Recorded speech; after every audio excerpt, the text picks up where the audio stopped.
अस्सलाम वालेकुम। आज का जो हमारा टॉपिक है वो है TSI टेस्ट, या इसको हम ट्राई शुगर एरन टेस्ट भी कहते हैं।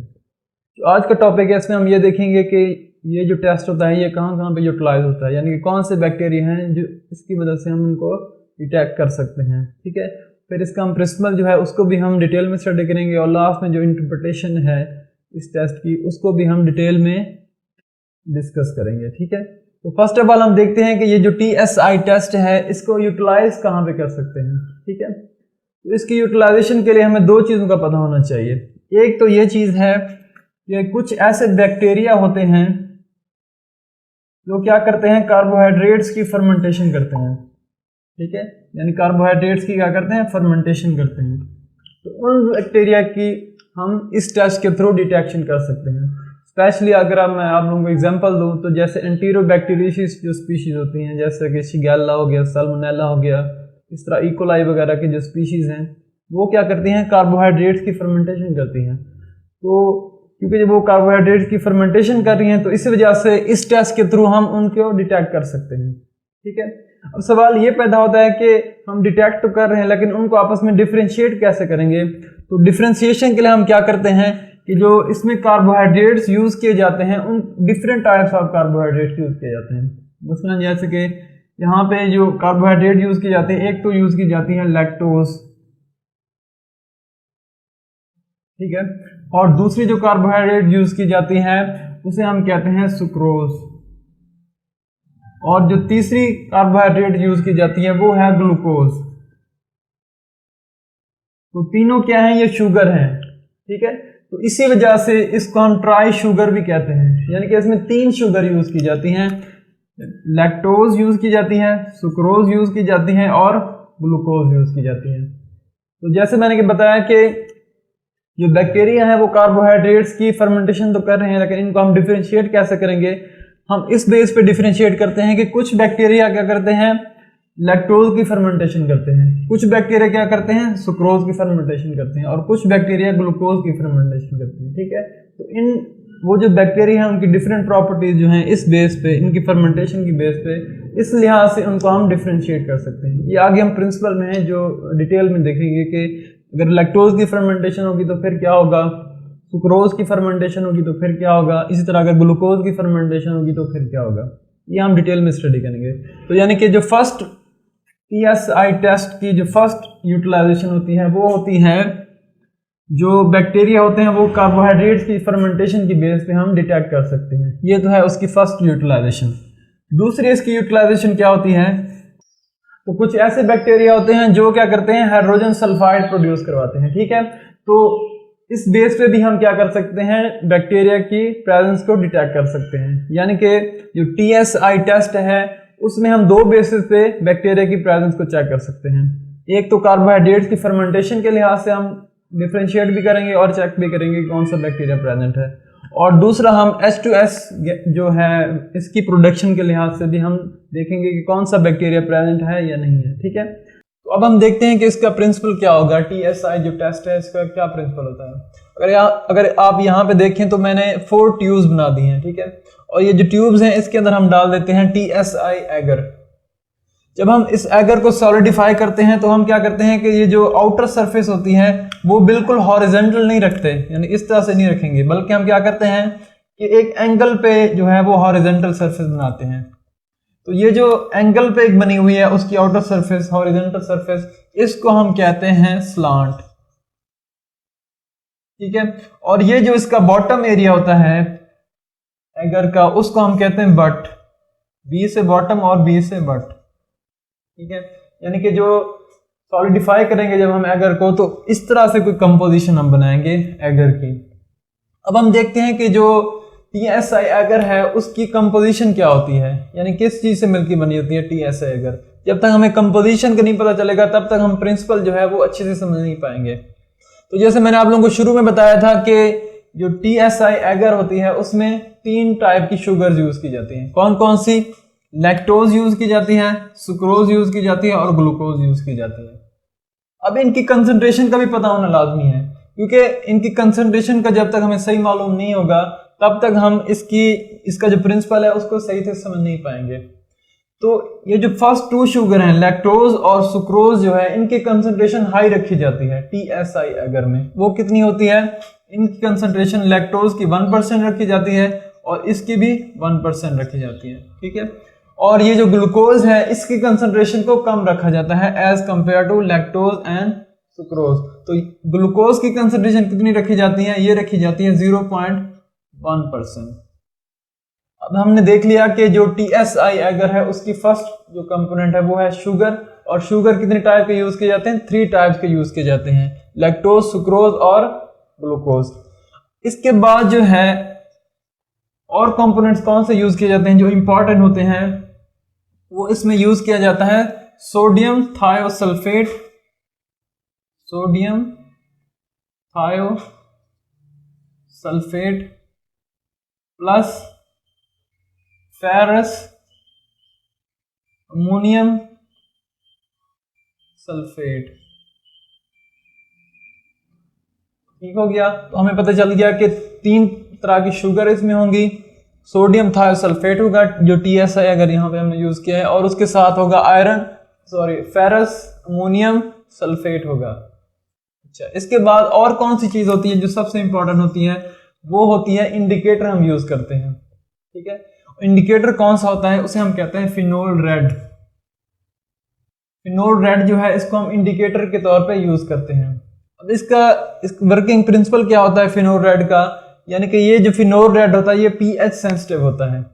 जब pH चेंज होगी तो इसका कलर भी चेंज हो जाएगा। कैसे कलर चेंज होगा कि जब pH हो जाती है एसिडिक, तब क्या होता है ये फिनोल रेड से कन्वर्ट हो जाता है येलो में, ठीक है। और जब pH होती है बेसिक यानी हाई होती है pH, तब क्या होता है ये फिनोल रेड ही रहता है, ठीक है। अगर बहुत ज्यादा बेसिक हो जाएगी तो फिर ये रेड से डीप रेड की तरफ कन्वर्ट हो जाएगा, यानी कि मजीद ज्यादा रेड हो जाएगा, ठीक है। तो इस तरह से हम जो है इसमें ये कंपोजिशन होती है TSI एगर की। क्या क्या है, यानी कि 3 तरह की शुगर्स हैं, लैक्टोज, सुक्रोज और ग्लूकोज, सोडियम थायोसल्फेट है और फेरस अमोनियम सल्फेट और फिनोल रेड इंडिकेटर के तौर पे हम यूज करते हैं। अब इसका प्रिंसिपल देखते हैं वो किस तरह से होता है। तो जैसे मैंने बताया था शुरू में आप लोगों को कि जो इसका यूटिलाइजेशन हम कर रहे थे वो 2 बेसिस पे कर रहे थे यूटिलाइजेशन। एक तो हम कर रहे थे कार्बोहाइड्रेट्स की फर्मेंटेशन के लिहाज से यूटिलाइज, और दूसरा हम देख रहे थे कि H2S जो है उसकी प्रोडक्शन के लिहाज से हम देख रहे थे। तो अब हम देखते हैं कि कुछ ऐसे बैक्टीरिया होते हैं जो लैक्टोज की फर्मेंटेशन करते हैं, कुछ ऐसे बैक्टीरिया होते हैं जो सुक्रोज की फर्मेंटेशन करते हैं, और कुछ ऐसे होते हैं जो ग्लूकोज की फर्मेंटेशन करते हैं। तो अब 1 बाय 1 हम देखेंगे कि अगर लैक्टोज की फर्मेंटेशन होगी तो क्या होगा, सुक्रोज की फर्मेंटेशन होगी तो क्या होगा, इस सब को हम डिटेल में देखते हैं। तो फर्स्ट ऑफ ऑल देखते हैं कि लैक्टोज की अगर फर्मेंटेशन हो जाए, यानी वो बैक्टीरिया जो लैक्टोज की फर्मेंटेशन करते हैं, तो वो किस तरह का रिजल्ट देंगे। यहाँ पे मैं बना देता हूँ, ये यानी कि ये वो बैक्टीरिया हैं जो लैक्टोज की फर्मेंटेशन कर रहे हैं। तो ये किस तरह का रिजल्ट यहाँ पे हमें शो होगा। जो बैक्टीरिया लैक्टोज की फर्मेंटेशन करते हैं वो क्या करते हैं, क्योंकि मैंने क्या कहा था कि लैक्टोज की कंसंट्रेशन बहुत हाई रखी जाती है TSI अगर में, तो इस वजह से क्या होगा कि जब लैक्टोज की फर्मेंटेशन होगी तो उससे क्या होता है एसिड प्रोडक्शन होती है, और एसिड जो प्रोडक्शन है वो बहुत हाई अमाउंट में होती है।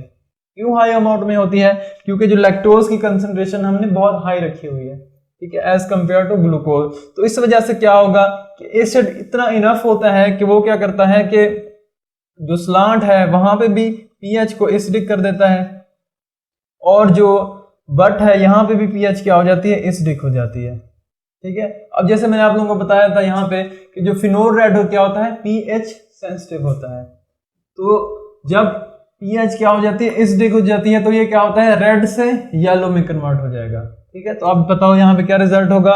यहाँ पे क्योंकि ये एसिडिक हो गया है तो ये क्या हो जाएगी, बट भी येलो हो जाएगी, ठीक है। और इसी तरह यहाँ पे जो है क्योंकि ये एसिड की प्रोडक्शन बहुत ज्यादा हाई थी तो स्लांट पे भी एसिड बहुत ज्यादा है, तो इस वजह से यहाँ पे भी pH कम हो गया, यानी कि एसिडिक एनवायरनमेंट हो गया है, तो यहाँ पे भी फिनोल रेड किस में कन्वर्ट हो जाएगा, येलो में। तो इसका मतलब रिजल्ट क्या हुआ कि स्लांट भी येलो होगी और बट भी येलो होगी, ठीक है। तो एक हमने देख लिया कि जब यानी वो बैक्टीरिया जो लैक्टोज की फर्मेंटेशन करते हैं तो उनका क्या रिजल्ट होता है।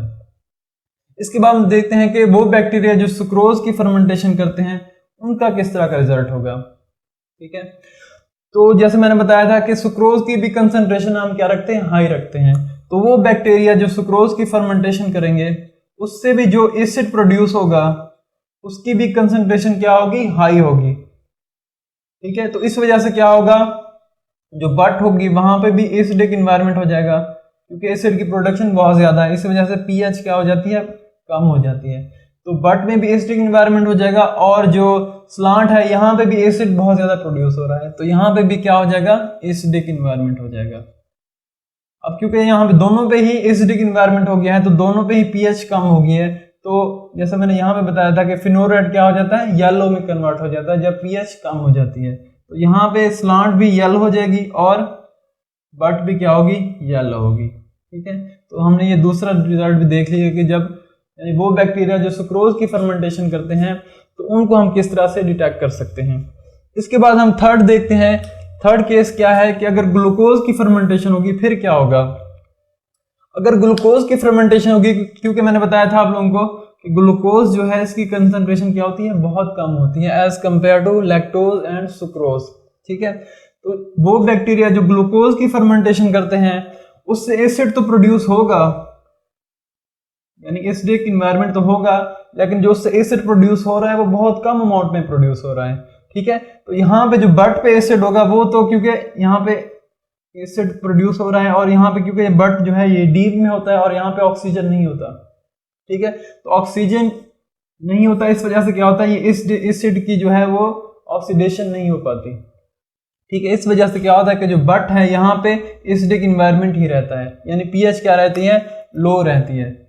यहाँ पे पीएच क्या रहती है, लो रहती है। ठीक है, अब अगर ऊपर की तरफ देखें तो यहाँ पे स्लांट पे क्या होगा, क्योंकि जो एसिड की प्रोडक्शन है वो बहुत कम हो रही है और आहिस्ता आहिस्ता हो रही है, क्योंकि ये जो ग्लूकोज है वो बहुत ही कम अमाउंट में है, तो यहाँ पे जो एसिड अकोमुलेट हो रहा है वो जल्दी से ही किस में कन्वर्ट हो रहा है, क्योंकि यहाँ पे जो आउटर सरफेस होता है यहाँ पे ऑक्सीजन बहुत ज्यादा होती है। ठीक है, तो एसिड की क्या होती है, ऑक्सीडेशन हो जाती है। जब एसिड की ऑक्सीडेशन होती है तो ये कन्वर्ट हो जाता है कार्बन डाइऑक्साइड प्लस H2O में। तो इससे क्या होता है कि ऊपर वाला जो साइड है यहाँ पे पीएच हमेशा हाई रहती है, यानी कि हमेशा जो स्लांट का रीजन होगा वहां पे अल्कलाइन पीएच रहेगी। तो इस वजह से यहाँ पे पीएच क्या होगी, हाई होगी। तो जब पीएच हाई होती है तो मैंने बताया था कि फिनोल रेड ही रहता है, तो इसका मतलब ये है कि स्लांट क्या होगी, रेड होगी। और जो बट है क्योंकि यहाँ पे ऑक्सीजन नहीं थी इस वजह से एसिड की ऑक्सीडेशन नहीं हो पाई, तो इस वजह से ये जो बट होगी यहाँ पे पीएच लो है, तो इस वजह से फिनोल रेड किस में कन्वर्ट हो जाएगा, येलो में। इस तरह से रिजल्ट होगा जब ग्लूकोज की फर्मेंटेशन होगी, यानी कि बट येलो होगी और जो स्लांट है वो क्या होगी, रेड होगी। अब थर्ड ट्यूब की तरफ देखते हैं कि यानी कुछ ऐसे बैक्टीरिया होते हैं जो ना ही लैक्टोज की फर्मेंटेशन करते हैं, ना इसकी कर सकते हैं सक्रोज की, और ना ही ग्लूकोज की फर्मेंटेशन करते हैं। तो वो क्या करेंगे, जब नो फर्मेंटेशन होगी, कोई भी फर्मेंटेशन नहीं होगी, तो उससे क्या होगा, नो एसिड प्रोडक्शन। जब एसिड प्रोडक्शन ही नहीं होगी तो क्या होगा, पीएच इसकी चेंज ही नहीं होगी, यानी कि शुरू में क्या है, अल्कलाइन पीएच है, तो इस वजह से क्या होगा, यहाँ पे भी जो फिनोल रेड है वो रेड ही रहेगा, तो बट भी रेड होगी, और क्या होगा, जो स्लांट है वो भी रेड ही रहेगी। ठीक है, ये तो हमने देख लिया कि बैक्टीरिया जो है जब कार्बोहाइड्रेट्स की फर्मेंटेशन करते हैं तो उस बेस पे क्या रिजल्ट आएंगे। अब मैंने शुरू में बताया था आप लोगों को कि जो बैक्टीरिया होते हैं वो हम H2S की प्रोडक्शन के लिहाज से भी बैक्टीरिया की प्रेजेंस को हम डिटेक्ट कर सकते हैं। ठीक है, अब क्योंकि मैंने बताया था कि ये जो TSI अगर होता है उसमें सोडियम थायोसल्फेट भी प्रेजेंट होता है और फेरस अमोनियम सल्फेट भी प्रेजेंट होता है, तो कुछ ऐसे बैक्टीरिया होते हैं वो क्या करते हैं, H2S की प्रोडक्शन करवाते हैं। तो उनका किस तरह का रिजल्ट होगा, यानी कि वो बैक्टीरिया जो H2S की प्रोडक्शन करवाते हैं वो क्या होता है, तो ये जो दोनों होते हैं ये क्या करते हैं, जो बट होती है इसको ब्लैक बना देते हैं। ठीक है, यानी बट क्या हो जाएगी, येलो नहीं रहेगी, अब ब्लैक हो जाएगी। इवन के अगर इसकी फर्मेंटेशन हो भी रही है लैक्टोज और सुक्रोज की, फिर भी क्या होगा, बट हमेशा ही ब्लैक रहेगी। ठीक है, और स्लांट डिपेंड करती है कि अगर वो लैक्टोज की फर्मेंटेशन हो रही है तो स्लांट क्या होगी, येलो रहेगी। ठीक है, क्योंकि एसिड की प्रोडक्शन बहुत ज़्यादा हो रही है।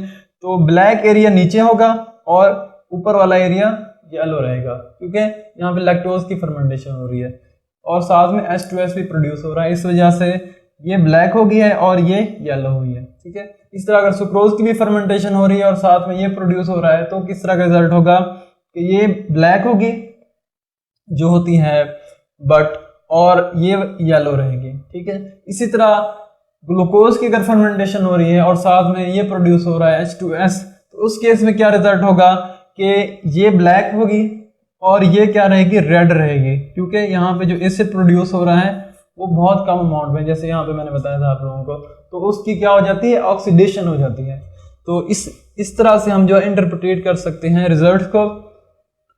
अच्छा, अब हम देखते हैं कि एक और भी मेथड होता है जिसके थ्रू हम जो है कुछ ऐसे बैक्टीरिया होते हैं उनकी खास प्रॉपर्टी ये होती है कि वो गैस प्रोड्यूस करवाते हैं, यानी कुछ ऐसे बैक्टीरिया होते हैं जो क्या प्रोड्यूस करवाते हैं, गैस।